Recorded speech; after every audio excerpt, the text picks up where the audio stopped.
Hello friends, welcome back my YouTube channel के drama music. आज के वीडियो में मैं एक्सप्लेन करूंगी द किंग एटर्नल मोनार्च का एपिसोड नंबर 4। दोस्तों, अगर आप मेरे इस चैनल पर नए हैं और आपने अभी तक इस चैनल को सब्सक्राइब नहीं किया है तो प्लीज़ दोस्तों जल्दी से जाएं और मेरे इस चैनल को सब्सक्राइब कर लीजिए ताकि इस चैनल पर आने वाले नए वीडियोज़ और नए ड्रामेज़ का अपडेट आपको मिलता रहे और आप उन वीडियोज़ को मिस ना करें।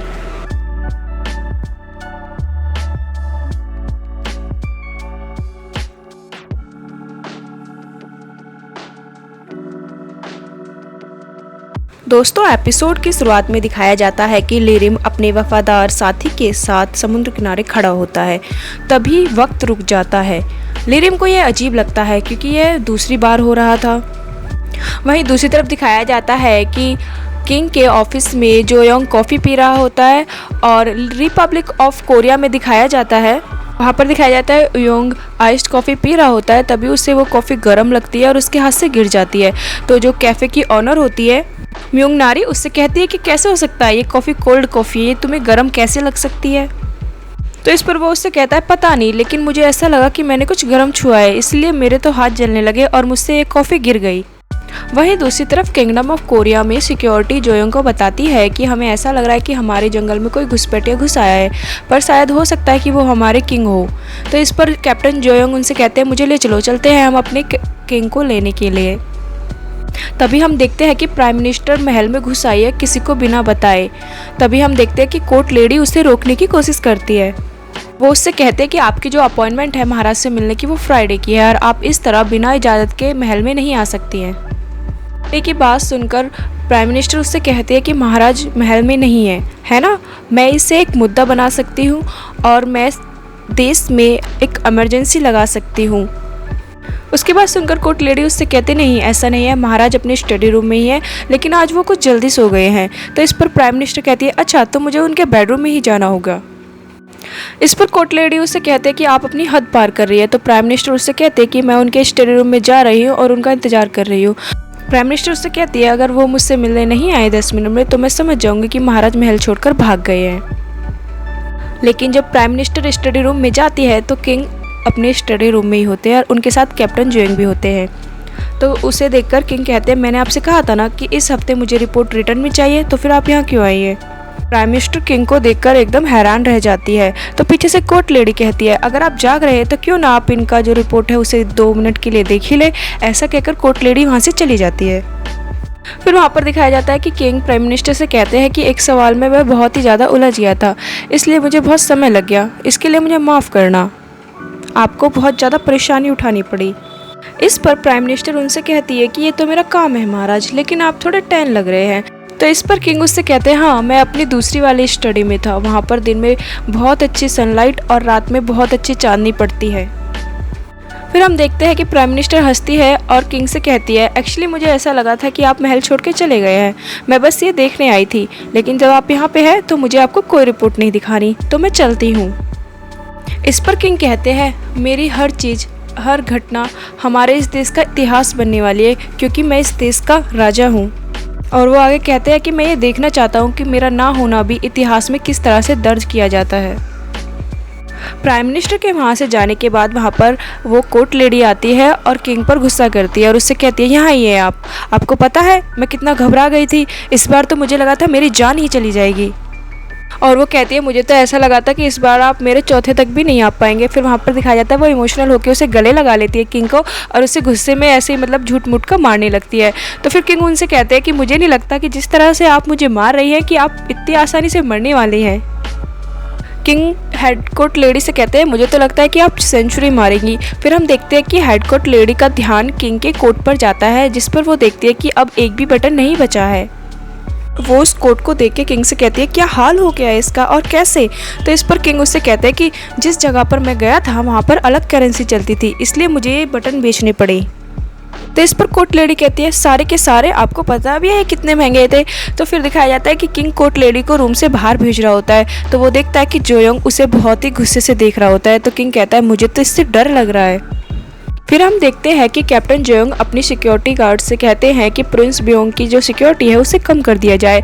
फिर पता चलता है कि जब प्रिंस ब्योंग की सिक्योरिटी कम कर दी जाती है तो उन्हें समझ में आ जाता है कि लगता है महाराज अपने स्टडी रूम से बाहर आ गए हैं। हम देखते हैं कि कोर्ट लेडी को किंग के कोर्ट से एक कीचेन, एक बीबीक्यू चिकन का कूपन और कवि किम शॉल की किताब मिलती है, जो कि वो कोर्ट लेडी पढ़ने लग जाती है। वहीं हम दूसरी तरफ रिपब्लिक ऑफ कोरिया में देखते हैं कि किंग के जाने के बाद जंग तेवल को किंग की याद आ रही है और उसकी बातें भी याद आ रही है, और वहीं पर वो उस मर्डर मिस्ट्री को सुलझाने की कोशिश भी कर रही है। हम देखते हैं कि वो अपने हेड सुपीरियर से इस केस के लिए 2 हफ्ते की टाइम भी मांग रही होती है, क्योंकि ली सॉन्ग का जो फ़ोन है उसे रिकवर होने में 2 हफ्ते लगते हैं। तो हम देखते हैं कि उसका सुपीरियर उसे 2 हफ्ते का टाइम दे देता है, लेकिन उसका सुपीरियर साथ में उसे कहता है कि इतने तुम एक चोरी का केस भी सॉल्व करोगे। तो हम देखते हैं कि वो दोनों उस चोरी के केस के लिए एक शॉप के सामने जो सीसीटीवी कैमरा लगा होता है उसके फुटेज को चेक कर रहे होते हैं। तो हम देखते हैं उन्हें वो चोर लड़की मिल भी जाती है। फिर हमें दिखाया जाता है कि सिंजे एक लड़की से बात कर रहा होता है और जंग ट्वेल्व दूर से उन्हें देख रही होती है। तो हमें यहाँ पे पता चलता है वो जो लड़की होती है वो सिंजे की डॉक्टर होती है, क्योंकि सिंजे को काफ़ी ज़्यादा रात को डरावने सपने आते हैं, जिसके लिए वो एक साइकेट्रिस्ट डॉक्टर के पास जाता है। तो यहाँ पर हम देखते हैं कि कई दिनों से वो उस डॉक्टर के पास नहीं गया था, तो इसलिए वो डॉक्टर उससे पूछ रही होती है कि तुम काफ़ी टाइम से मेरे पास नहीं आए हो, तो क्या तुम ठीक हो। तो इस पर सिंजे उससे कहता है कि आजकल मुझे डरावने सपने आने बंद हो गए हैं, अब मुझे कुछ अच्छे सपने आते हैं। तो गाइस यहाँ पर हम देखते हैं कि सिंजे को जंग ट्वेल्व के साथ बिताए हुए कुछ अच्छे मोमेंट याद आते हैं, जिससे कि हमें पता चल जाता है कि सिंजे जंग ट्वेल्व को पसंद करता है। देखते हैं कि जंग ट्वेल्व सिंजे से पूछती है उस लड़की के बारे में, तो सिंजे बहाना बना देता है और उस बात को घुमा देता है और उससे दूसरी बात करने लग जाता है। उससे पूछने लग जाता है कि तुम्हारे घर के बाहर जो आंगन में वो जो सफ़ेद घोड़ा मैक्सिमस रहता है वो अभी है क्या। तो इस पर जंग ट्वेल्व उससे कहते हैं नहीं, उसे उसका मालिक लेकर चला गया है। तो इस पर जंग ट्वेल्व से वो पूछता है कि कहाँ गया है, कहाँ रहता है वो।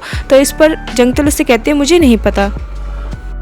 वहीं हम किंगडम ऑफ कोरिया में देखते हैं कि वो कोर्ट लेडी किंग को बताती है कि उनके नेवी के जो सीनियर हेड है उसका देहांत हो गया है और उसकी देहांत की अंतिम जो विधि है उसमें तुम्हें शामिल होना होगा। तो हम देखते हैं कि किंग पूरी सिक्योरिटी के साथ उस फ्यूनरल में जाता है और वहाँ पर उन्हें अंतिम विदाई देता है और फिर अपने सीनियर से बात कर वापस आता है। हम देखते हैं कि जब किंग बाहर आते हैं तो वहाँ पर काफ़ी सारी गाड़ियाँ होती हैं, वहाँ पर जेड प्लस सिक्योरिटी की कारें होती है क्योंकि वो एक राजा है। फिर हम देखते हैं कि जब किंग कार में बैठ जाता है तो अपने कोट का ऊपर का बटन खोल देता है। गाइस यहाँ पर हमें पता चलता है कि किंग काफ़ी ज़्यादा टाइट और ऊपर तक के कॉलर के ड्रेसेस पहनता है, क्योंकि जो लिरिम की वजह से उसकी गर्दन में चोट लगी थी वो किसी को भी नहीं दिखाना चाहता और उसे और ना ही किसी को अपनी गर्दन को छूने देता है। तो जब वो बटन खोल लेता है तो वो थोड़ा रिलैक्स महसूस करता है। फिर हम देखते हैं कि जब किंग जोयोंग से बात करने की कोशिश करता है तो कैप्टन जोयोंग मुंह फुलाए हुए होते हैं, मतलब वो तब भी नाराज़ होते हैं। तो इस पर किंग उससे कहते हैं कि तुम कब तक मुझसे नाराज़ रहने वाले हो। फिर हम देखते हैं कि जोयोंग उससे कहता है कि आप मुझे अपना फ़ोन दीजिए। कैप्टन जोयोंग उससे कहता है कि मैं आपके फ़ोन में GPS ट्रैकर लगाने वाला हूँ क्योंकि मैं कितना परेशान था। फिर हम देखते हैं कि वो जो प्राइम मिनिस्टर होती है वो एक मीटिंग अटेंड कर रही होती है, जिसमें पता चलता है कि किस तरह से जापान उनसे दुश्मनी निकालने की कोशिश कर रहा होता है। जब वो मीटिंग ख़त्म हो जाती है तो प्राइम मिनिस्टर अपने कैबिन में आके बैठ जाती है। तो वहाँ पर उनका जो PA होता है उन्हें एक वीडियो दिखाता है। तो हम देखते हैं वो जो वीडियो होती है उसमें एक आदमी होता है जो कि लास्ट वीडियो में हमने देखा था कि वो पॉलिटिशियन की सैलरी बढ़ाने के लिए बोल रहा होता है, जो कि प्राइम मिनिस्टर मना कर देती है। तो उस वीडियो में वो काफ़ी ज़्यादा प्राइम मिनिस्टर के बारे में बुरी बुरी बातें बोल रहा होता है कि उन्हें पॉलिटिक्स की नॉलेज नहीं है और वो वैसे ही प्राइम मिनिस्टर बन गई है। इस तरह से वो उनकी वीडियो में इंसल्ट कर रहा होता है। ये वीडियो देख के प्राइम मिनिस्टर काफ़ी नाराज़ हो जाती है और वो अपने PA से कहती है कि इसकी कुछ स्कैंडल्स वाली फ़ोटोज़ वीडियोज़ को लीक कर दो जिसमें कि वो कम उम्र वाले लड़कियों के साथ होता है। कहते कि इन सारी फ़ोटोज़ को तुम न्यूज़ में छपवा दो। फिर हम देखते हैं कि एक मिस्टीरियस इंसान जो कि हमेशा PM के साथ होता है, हमें पता चलता है कि वो जो किम की तस्वीरें होती है वो उस आदमी ने ही दी थी। तो हम मिस्टीरियस पर्सन PM से कहता है कि क्यों ना आप अपनी एक कॉफ़ी उस कैंपस के पास जाकर किसी के साथ पिए। तो हमें यहाँ पर पता चलता है कि वो वहाँ पर प्रिंस बियोंग के साथ कॉफ़ी पीने के लिए बोल रहा होता है, क्योंकि प्रिंस बियोंग ही बैठकर उस कैफ़े में कुछ लिख रहे होते हैं। फिर हम देखते हैं कि PM वहाँ पर प्रिंस बियोंग के साथ बैठी हुई होती है और उनसे कहती है, पूछना शुरू कर देती है कि जब किंग यहाँ मौजूद नहीं होते तो आपकी सिक्योरिटी बढ़ा दी जाती है। यानी कि वो कहती है कि जब किंग अपने स्टडी रूम में जाते हैं तो हमेशा आपकी सिक्योरिटी बढ़ा दी जाती है। कहीं ऐसा तो नहीं है कि जब आपकी सिक्योरिटी बढ़ा दी जाती हो तो इसका मतलब है किंग कहीं बाहर चले जाते हैं। फिर वो आगे कहती है कि ये कितना अन्याय है ना आपके साथ, आप राजघराने से जुड़े हुए हैं, लेकिन फिर भी आपका परिवार यहाँ पर कोरिया में नहीं आ सकता है बिना परमिशन के, उन्हें बाहर रहना पड़ता है, ये तो आपके साथ बिल्कुल भी सही नहीं है ना। वो उनसे कह रही होती है कि बुरा लगता होगा ना आपको। तो इस पर प्रिंस बियोंग कहते नहीं, मैंने ऐसा कभी नहीं सोचा है। तो फिर हम देखते हैं कि वो आगे कहते हैं कि आज ही एक पॉलिटिशियन को पार्टी से निकाल दिया गया है। वो उन्हें कुछ फ़ोटोज़ दिखाती है और कहते हैं इन फ़ोटोज़ की वजह से उस पॉलिटिशियन को पार्टी से निकाल दिया गया है। फिर कहती है क्या पता कोई अभी हमारी तस्वीर निकाल ले। वो कहती है कि इन फ़ोटोज़ की वजह से हो सकता है कि लोगों में कुछ गलत सलत अफवाह फैल जाए, तो फिर क्या करेंगे आप। प्रिंस बियोंग पीएम से कहते हैं कि लोग आपको एक मेहनती और समझदार औरत समझते हैं जो कि एक गरीब परिवार से आई है, लेकिन अफसोस जो जैसा दिखता है वैसा होता नहीं है। फिर हम अगले सीन में देखते हैं कि किंग प्रिंस बियोंग से मिलने के लिए उनके ऑफिस में आते हैं और कुछ मिठाइयाँ साथ लाते हैं और उनसे कहते हैं कि मैं आपकी डांट खाने के लिए तैयार हूँ। तो इस पर प्रिंस उससे कहते हैं कि इस बार तुम कहाँ गए थे। तो इस पर किंग उससे कहते हैं कि अब तक की ये मेरी सबसे बेस्ट ट्रिप थी, इस बार मैं बहुत दूर गया था। तो इस पर प्रिंस उससे कहते हैं अगर तुम्हें ट्रिप और बाहर घूमना और ट्रैवल करना इतना पसंद है तो तुम ऐसा करो, शादी कर लो। आगे कहते हैं कि उसके बाद तुम राजघराने को एक वारिस दे देना और उसके बाद तुम जहाँ चाहो वहाँ पर घूम सकते हो। ये बात सुनकर किंग उससे कहते हैं कि अब आप बूढ़े लोगों की तरह बातें कर रहे हैं। फिर हम देखते हैं कि वो वहाँ पर जो प्रिंस बियोंग होते हैं उनकी फैमिली की फ़ोटोज़ रखी होती है। किंग उन फ़ोटोज़ को देखकर प्रिंस से कहते हैं कि आपको अपनी फैमिली की बहुत याद आती होगी ना, आप उन्हें मिस करते होंगे ना, और आप मेरे लिए भी बुरा सोचते होंगे क्योंकि मेरी वजह से आप उनसे नहीं मिल पाते हैं। आगे कहता है कि आप मुझसे नफरत भी करते होंगे क्योंकि मेरी वजह से आपकी फैमिली इस देश में नहीं आ सकती। वो कहता है कि बचपन में मेरे सौतेले चाचा ने मेरे पिता को मार डाला और कहता है मेरा गला दबाकर मुझे भी मारने की कोशिश करी। वो कहता है ऐसा कुछ आगे ना हो इसलिए आपके परिवार को आपसे दूर रखा जाता है। इस पर प्रिंस बियोंग किंग से कहते हैं ये आप क्या कह रहे हैं, मैंने हमेशा आपके बारे में अच्छा सोचा है और आपसे नफरत करने का तो सवाल ही पैदा नहीं होता। उनकी बात सुनकर किंग उससे कहते हैं क्या आप सच्ची में मेरी साइड पे हैं। तो इस पर प्रिंस बियोंग कहते हैं मुझे नहीं पता, आप किन अफवाह को सुनकर मेरे पास आए हैं, तो क्या आप चाहते हैं कि मैं अपनी सच्चाई और अपनी वफादारी आपके सामने पेश करने के लिए अपने परिवार को खुद जान से मार दूँ। वो कहते हैं मुझसे ये सब नहीं होगा किंग।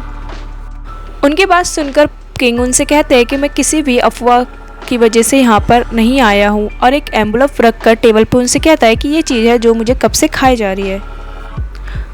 किंग जो एम्बुलेंस रखते हैं हम देखते हैं कि उसमें लिलिम की ऑटोप्सी रिपोर्ट होती है। जब किंग वहाँ ऑफिस से बाहर आते हैं तो उन्हें एक जगह दिखाई देती है और उस जगह को देखकर वो सोचते हैं कि ये वही जगह है जहाँ पर वो लाइब्रेरी है जहाँ पर मैंने वो मतलब रिपब्लिक ऑफ कोरिया में वो बुक पढ़ी थी। तो फिर हम देखते हैं कि किंग उस लाइब्रेरी के अंदर जाते हैं और उसी जगह पर बैठ के वो बुक्स पढ़ना शुरू कर देते हैं। हम देखते हैं कि वहाँ दूसरी दुनिया में रिपब्लिक ऑफ कोरिया में जंग तेल भी उसी लाइब्रेरी में उसी जगह पर बैठकर वो पैरेलल यूनिवर्स वाली बुक्स पढ़ रही होती है। देखने में ऐसा लगता है दोस्तों कि जैसे वो दोनों एक दूसरे के आमने सामने बैठे हैं, लेकिन ऐसा नहीं होता है। वो दोनों एक दूसरे की दुनिया में नहीं होते, बल्कि अपनी अपनी दुनिया में वो बुक्स पढ़ रहे होते हैं। एक्चुअली गाइस वो दोनों एक दूसरे को मिस भी कर रहे हैं, तभी तो जंग तेल उस लाइब्रेरी में आके उस पैरेलल यूनिवर्स की बुक्स को पढ़ रही है। फिर हम आगे देखते हैं नेक्स्ट सीन में हम देखते हैं कि सिंजे रात के समय में अपने घर की सफाई कर रहा होता है। तो उसकी माँ काफ़ी लेट घर आती है और वो जब आती है उसकी माँ तो एक बैग होता है जिसे वो छिपा रही होती है। तो इस पर सिंजे को उन पर शक होता है।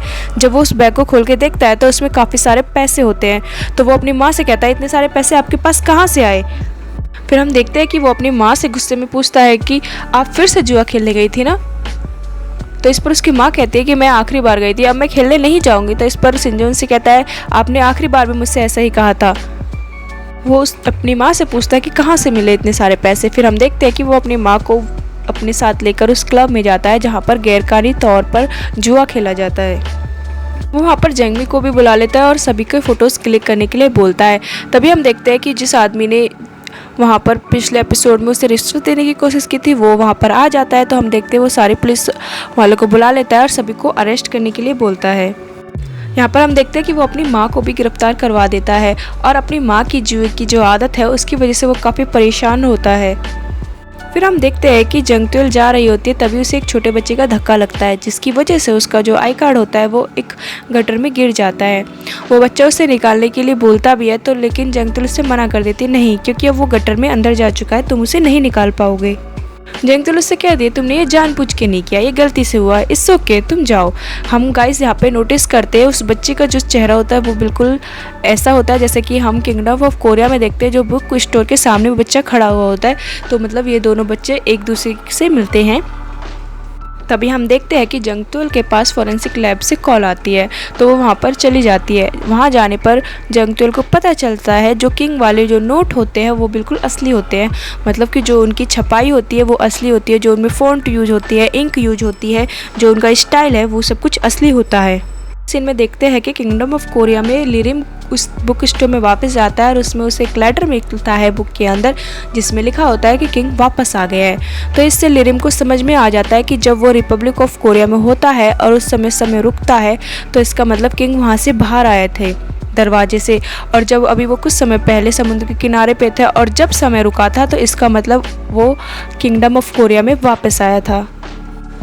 तो इसका मतलब लिरिम को समझ में आ जाता है कि मेरे जो राजा है मतलब किंग है उसे भी अब समझ में आ चुका है कि जो मानपासिक जो है उसका असली राज, कि उससे एक दूसरी दुनिया में आने जाने का दरवाज़ा खुलता है। फिर हम अगले सीन में देखते हैं कि किंग उसी राज दरबार में आया हुआ होता है जहाँ पर 25 साल पहले लिरिम ने उसके फादर को मारा था, यानी कि उस राजा को मारता है और उस मानपासिक जो को वहाँ से चुराने की कोशिश करता है। तो वहाँ पर हम देखते हैं वहाँ पर एक तलवार होती है, 4 टाइगर स्वॉर्ड, जो कि एक तलवार है, उसे वहाँ से उठाता है जो कि वहाँ पर काफ़ी समय से पड़ी हुई थी। तो हम यहाँ पर देखते हैं कि किंग को याद आता है कि बचपन में किस तरह से उसके फादर उस तलवार की कहानियाँ उसे सुनाया करते थे कि ये जो तलवार है ये राजा की होती है और जब बड़े होकर तुम राजा बनोगे तो तुम्हें ये तलवार मिलेगी। तो हम देखते हैं किंग उस तलवार को ले जाकर अपने स्टडी रूम में रख देता है। फिर हम देखते हैं रिपब्लिक ऑफ कोरिया में हम देखते हैं कि वो शहर के सारे सीसीटीवी कैमरास को चेक कर रही होती है और वहाँ पर देखती है कि किंग को जाते हुए देखती है कि वो उस जंगल की तरफ जा रहा था। तो फिर हम देखते हैं कि जंग-12 भी उस जंगल में चली जाती है, लेकिन वहाँ पर जाने पर भी उसे कोई भी रहस्यमय दरवाज़ा कुछ भी अजीब चीज़ नहीं दिखाई देती है। फिर हम देखते हैं कि किंग अपने पैलेस में होता है और वो जंग-12 को काफ़ी मिस कर रहा होता है, तो वो इसलिए जंग-12 की जो आईडी होती है उसे देख रहा होता है। तभी पीछे से कैप्टन जोयोंग किंग को पीछे से आवाज़ देता है और कहता है मुझे लगा था कि शायद आप फिर से गायब हो गए हैं। तभी हम देखते हैं कि वक्त रुक जाता है। तो हम देखते हैं कि किंग अपनी घड़ी को टाइम सेट कर लेता है कि ये वक्त कितनी देर के लिए रुकता है। उसके बाद हम देखते हैं कि किंग जोयोंग से कहता है तुम्हें नहीं लगता कि अभी समय रुका था? तो इस पर जोयोंग उससे सवाल करता है कि आप बताइए कि आप कहाँ गए थे? तो इस पर किंग उससे कहते हैं पैरेलल यूनिवर्स। ये बात सुनकर जोयोंग उससे कहते हैं, मतलब उसे पक्का भरोसा नहीं होता है कि किंग क्या कह रहे हैं इस बात पे। तो वो उससे कहता है कि मुझे लगता है कि आपकी तबीयत ठीक नहीं है, मुझे आपको डॉक्टर के पास ले जाना चाहिए। तो वो कहता है ऐसा करता हूँ, मैं अभी रॉयल डॉक्टर को बुला के लाता हूँ और कोर्ट लेडी को भी। तो इस पर किंग उससे कहता है ऐसा करना, कोर्ट लेडी को मत बुला के लाना।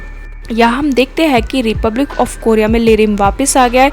तो दोस्तों इसका मतलब ये है कि जब भी कोई उस मानपासिक जो का इस्तेमाल करता है, मतलब उस दरवाजे से एक दुनिया से दूसरी दुनिया में आता है या फिर जाता है, तो उस समय पे वक्त कुछ समय के लिए रुक जाता है। फिर हम देखते हैं कि लिरिम उस औरत के घर पर जाता है जो कि किंग की शक्ल वाले बच्चे लीजियन की माँ है और उससे जाके कहता है कि आजकल तुम अपने बच्चे की तस्वीर को देखने काफ़ी ज़्यादा जा रही हो। तो इस पर वो औरत कहती है हाँ मुझे लगता है मैं मरने वाली हूँ, लेकिन तुम मुझे चैन से मरने भी नहीं दोगे। वो लिरिम से पूछती है कि कौन हो तुम और तुम्हारी उम्र क्यों नहीं बढ़ रही है। फिर हम देखते हैं कि लिरिम उस घर में उस औरत को लॉक करके चला जाता है और फिर बॉडीगार्ड से कहता है कि इस औरत पर नज़र रखना। फिर हम देखते हैं कि लिरिम एक कमरे में जाता है जहाँ पे काफ़ी सारे फ़ोटोज़ लगे हुए होते हैं नेगेटिव्स वगैरह के साथ में। तो और हम देखते हैं कि वहाँ पर एक वो नया लेटेस्ट फ़ोटो लगाता है जो कि होता है प्रिंस बियोंग का। वहीं दूसरी तरफ किंगडम ऑफ कोरिया में हम देखते हैं कि प्रिंस बियोंग लिरिम की जो ऑटोप्सी रिपोर्ट होती है उसकी जो सच्चाई किंग पूछ रहे होते हैं तो उसे बताने के बारे में सोच रहे होते हैं। और वहीं हम देखते हैं कि किंग अपने स्टडी रूम में होते हैं। तो हम देखते हैं वहाँ पर जोयोंग भी खड़ा होता है किंग के सामने। तो इस पर किंग उससे कहते हैं क्या तुम 24 घंटे ही ऐसे खड़े रहकर मुझ पे नज़र रखने वाले हो? क्या ये सब कुछ तुम्हें करने के लिए हेड कोर्ट लेडी ने कहा है? तो प्रिंस से कैप्टन जोयोंग कहते हैं हाँ, कहीं ऐसा ना हो कि आप फिर से गायब हो जाए। कैप्टन जोयोंग किंग से कहते हैं कि मैं आपको पहले बता दूं, अगर आप खिड़की से भागने की कोशिश करेंगे तो कोई फ़ायदा नहीं है, वहाँ पर पहले से ही मैंने काफ़ी ज़्यादा सिक्योरिटी लगा दी है, तो आप वहाँ से भागने की कोशिश मत करना। फिर हम देखते हैं रिपब्लिक ऑफ कोरिया में जंग-12 अपनी नई आईडी बनवाने के लिए आई हुई होती है। देखते हैं कि वो आईडी के लिए अपनी नई फ़ोटो खिंचवाती है और नई आईडी बनवाने के लिए अप्लाई करती है। तो वो वहाँ पर ऑफिसर से पूछती है कि मुझे नई आईडी कब तक मिल जाएगी। तो वो उससे कहते हैं कि अक्टूबर लास्ट तक तुम्हें तुम्हारी नई आईडी मिल जाएगी। तो इस पर जंगतेल उसे कहती है ओह, तो मतलब 11 नवंबर तक नहीं रुकना पड़ेगा। तो इस पर वो दूसरी ऑफिसर कहती है हाँ बिल्कुल नहीं, आपको उससे पहले ही आपकी आईडी मिल जाएगी। फिर हम देखते हैं कि जब तुम जंगतुएल जा रही होती है पार्क से गुजर के, तो उस पार्क में जब वो किंग के साथ होती है तो उसे वो समय और वो पल याद आ रहे होते हैं।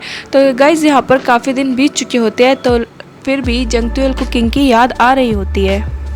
हम यहाँ पर देखते हैं किंगडम ऑफ कोरिया में एक सेक्रेटरी किंग को कुछ डॉक्यूमेंट्स दिखा रही होती है और प्राइम मिनिस्टर के बारे में बात कर रही होती है।